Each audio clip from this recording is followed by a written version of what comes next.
Channel और सबसे पहले नए वीडियोस देखने के लिए क्लिक करें नोटिफिकेशन बेल पर।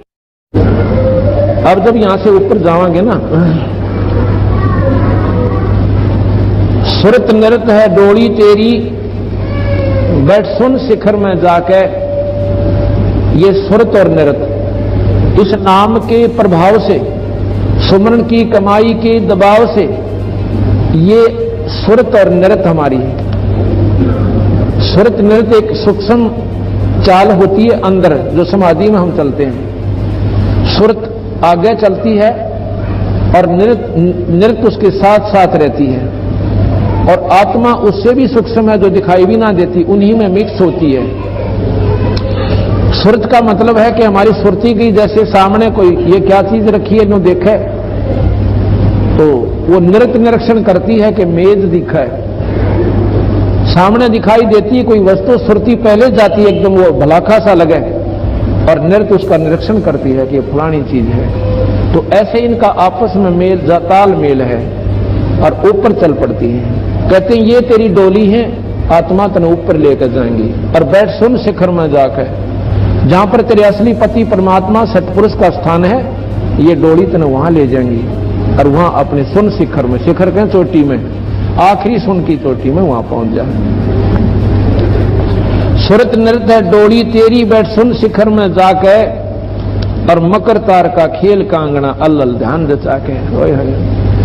अब कांगना खेलते ना, कहते हैं ये यहां का जो खेल है, इसके कंपैरिजन कर रहे हैं, तुलना की है। ऊपर जब हम सुमरण में लगते हैं, अभी तो हमारी वृत्ति संसारिक कार्यों में फंसी हुई है। एक स्थिति ऐसी आवेगी कि अपने आप ये सुरती अंदर न सरकन लगेगी, और जहां पर ये सुरती इस नाम के सहारा भी जहां खत्म हो जाता है, वहां पर बंदी छोड़ ऊपर से एक बहुत बारीक तार डालते हैं।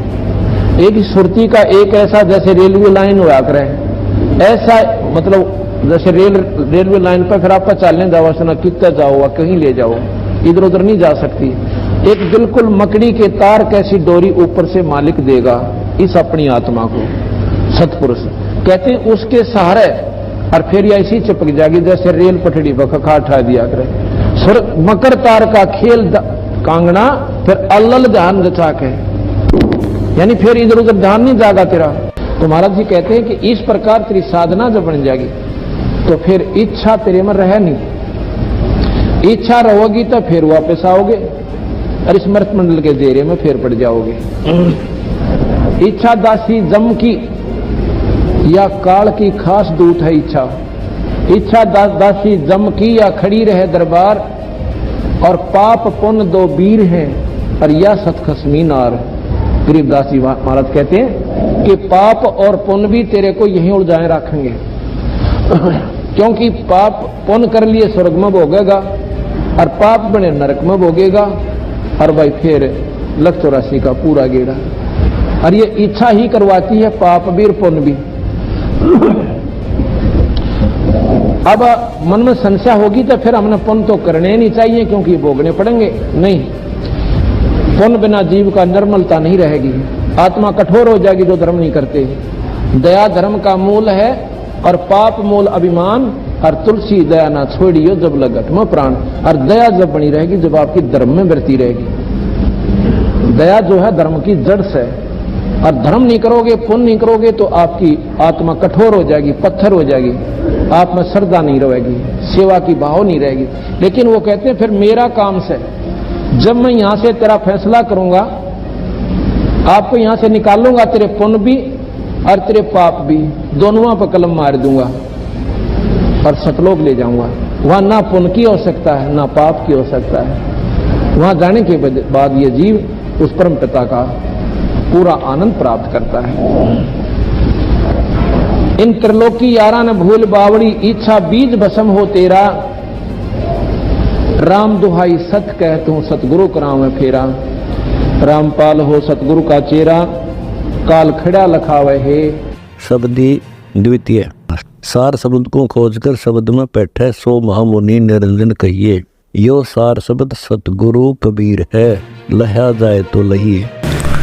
साथियों, एक मित्र ने मुझसे व्हाट्सएप पर रजनीश ओशो का यह कोट शेयर करके पूछा कि क्या यह सत्य है। इस कोट में साथियों ओशो बोलते हैं कि सांस खत्म हो और तमन्ना बाकी रहे, वह है मृत्यु। सांस बाकी रहे और तमन्ना खत्म हो जाए, वह है मोक्ष। तो साथियों जिस मित्र ने मुझसे पूछा था कि यह सत्य है, मैंने उससे कहा कि यह परम सत्य है। लेकिन साथियों कुछ मित्रों का यह भी कहना है कि जीवन के रहते तमन्ना खत्म हो जाए और उसे यदि आप मोक्ष कहते हैं तो ऐसा मोक्ष आपको ही मुबारक हो। तो साथियों ऐसे मित्रों के लिए मैं बता देना चाहता हूं कि मैंने भी यही अनुभव किया है जो ओशो लिख रहे हैं, बुद्ध बता रहे हैं, संत रामपाल जी बता रहे हैं, गरीबदास जी बता रहे हैं। यह विचार शून्यता की स्थिति है। तमन्ना को ख़त्म नहीं किया जाता, लेकिन साधना से यह स्थिति आती है, तभी दुखों से मुक्ति मिलती है। मेरा ऐसा अनुभव है, मैंने व्यक्तिगत रूप से ऐसा अनुभव किया है, तो मैं इन सभी की बातों को प्रमाणित कर रहा हूँ।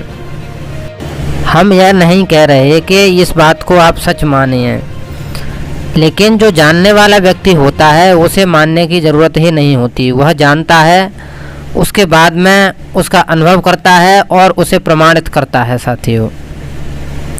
और ऐसा भी है कि ऐसी स्थिति में बहुत कम लोग ही पहुंच पाते हैं, प्रयासों के बावजूद भी।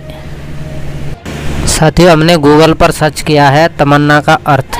तो साथियों तमन्ना एक स्त्रीलिंग शब्द है जिसका अर्थ कामना, आकांक्षा होता है, जिसको हम इंग्लिश में डिजायर भी कहते हैं। इसी के साथ साथियों हमने वासना का अर्थ भी यहाँ पर खोजा है। वासना भी स्त्रीलिंग शब्द है जिसका अर्थ होता है कामना, इच्छा, जैसे मन की वासना। दूसरा है भावना, जैसे काम वासना। इंग्लिश में इसको डिजायर कहते हैं। कुछ लोग कहेंगे कि डिजायर को ख़त्म करना, फिर जीवन कैसा। तो साथियों मैं आपको बता दूं कि यहाँ पर पॉजिटिव जो डिजायर है उसको ख़त्म नहीं करना है, जबकि नेगेटिव जो डिजायर है उसको ख़त्म करना है। जबकि डिजायर को ख़त्म करना भी नहीं है। जो व्यक्ति दुखों से मुक्त होना चाहता है उस व्यक्ति के लिए यह बात कही गई है सत्पुरुषों के द्वारा, संतों के द्वारा, महापुरुषों के द्वारा।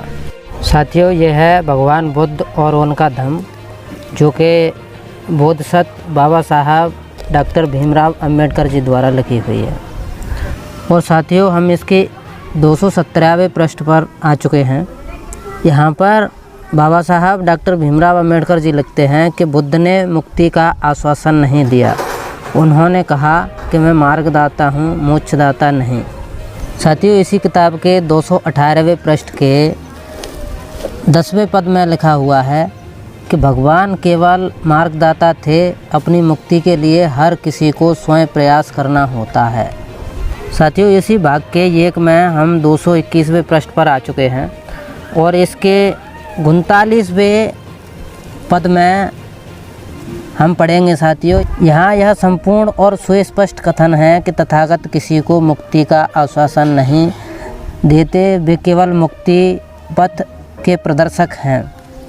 और 42वें पद में लिखा हुआ है साथियों कि बुद्ध के लिए मुक्ति का अर्थ है निर्वाण और निर्वाण का अर्थ है वासनाओं पर नियंत्रण।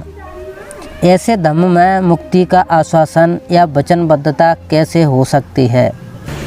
साथियों इस दोहे में भी लिखा हुआ है कि सतगुरु मिले तो इच्छा मेटे, पद मिल पदे समाना, चल हंसा उस लोक पठाऊं जो आदि अमर अस्थाना।